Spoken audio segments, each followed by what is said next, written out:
was on the sidewalk when we got the initial call for it, but there are lots of dogs walking back and forth, so we're assuming a dog scared it down, and so now it's down here in the bushes. It's kind of hard to see.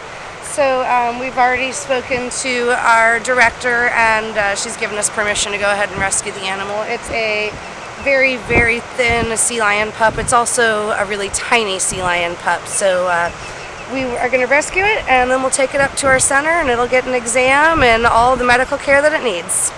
So I had a lot of time off when my daughter was little, and we lived in Silver Strand, so we would walk on the beach every day. And one day we came across a malnourished sea lion on the rocks at the La Janelle jetty, and we called CIMWI and waited for their volunteer to come out.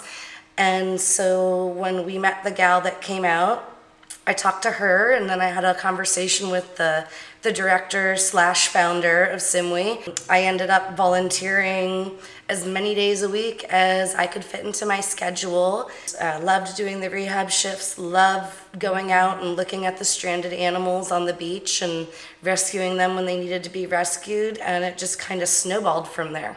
When they decided to hire me as their one and only employee, I cried from happiness. It was a very, very exciting moment. I never in my entire life thought that I would be living by the beach and working, getting paid to work with marine mammals. I mean, I didn't even know it was a dream of mine until I found out about CIMWI, and I mean, I was absolutely flabbergasted that I get to be the person to do what I do.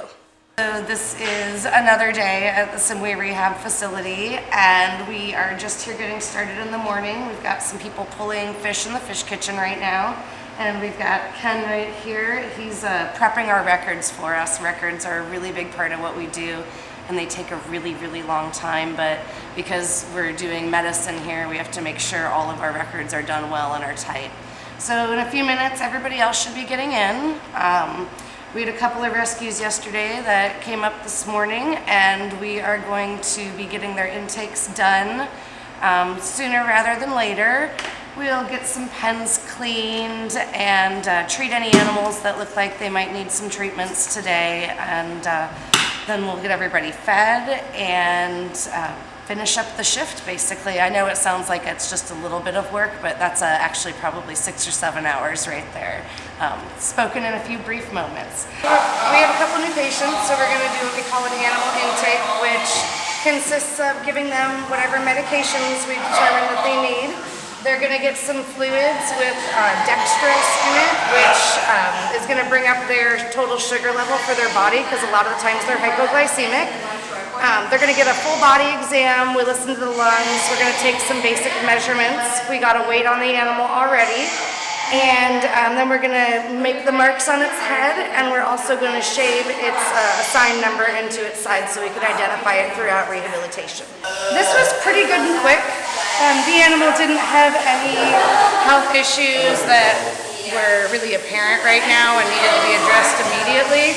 So it was a very, very basic intake, and the thing that takes the longest is waiting for all the fluids to actually go into the animal.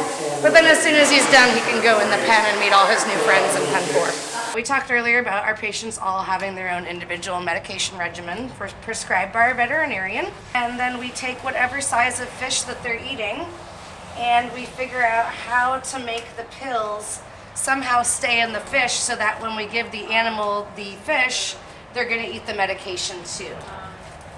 Are fed once a day, and they're fed their entire fish base. These are opportunistic feeders.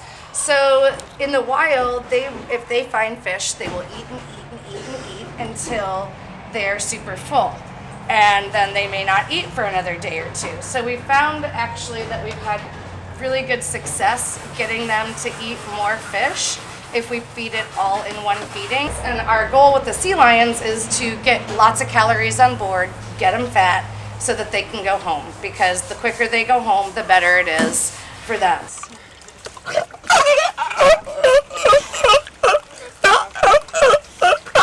You want fun thing today? Exactly. Thank you so much for coming in.